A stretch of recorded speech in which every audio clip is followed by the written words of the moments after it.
বৃষ্টিপাত যখন সারাদিনব্যাপী শুরু হবে আগামীকালকে থেকে, তখন তাপপ্রবাহের পরিমাণটা কমে আসবে এবং মানুষের যে তাপের কারণে যে অস্বস্তি সেটা কিছুটা কমে আসবে। যে তাপপ্রবাহটা এখন যাচ্ছে এটাকে কি আমরা হিট ওয়েভ বলতে পারি?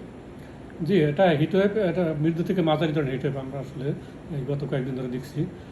তবে সেটা কমে গিয়ে এটা মৃদুতে নেমে আসতে পারে এবং হয়তো বিচ্ছিন্নভাবে দুই এক জায়গায় মৃদু তাপপ্রবাহ থাকতে পারে আগামী কয়েকদিন।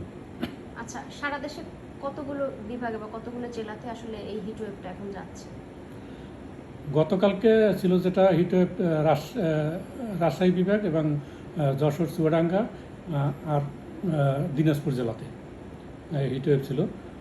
এটা আগামীকালকে, আজকেও মোটামুটি এক কাছাকাছি হিটওয়েভের পরিমাণ থাকবে, অর্থাৎ জেলার সংখ্যা এবং তাপমাত্রার পরিমাণটা কাছাকাছি থাকবে।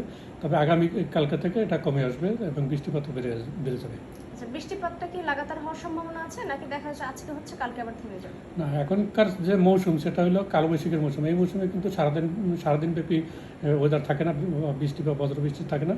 এটা অল্প কিছু সময়ের জন্য দেখা যাবে একটা কালবৈশাখী সেল ডেভেলপ করবে এবং সেটা যখন এটা অতিক্রম করবে পশ্চিম থেকে পূর্ব দিকে, তখন এটা কয়েকটা জেলার উপর দিয়ে এটা অতিক্রম করে এবং দেখা যায় যে দুপুরের দিকে হয়তো একটা স্পেল অতিক্রম করলো, আবার সন্ধ্যা রাতের দিকে আরেকটা স্পেল অতিক্রম করলো।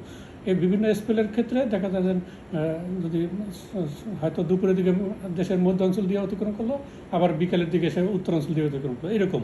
অর্থাৎ প্রতিদিন যে একই জায়গায় ওয়েদার হবে এরকম না, দিনে হয়তো একবার বা দুইবার ওয়েদার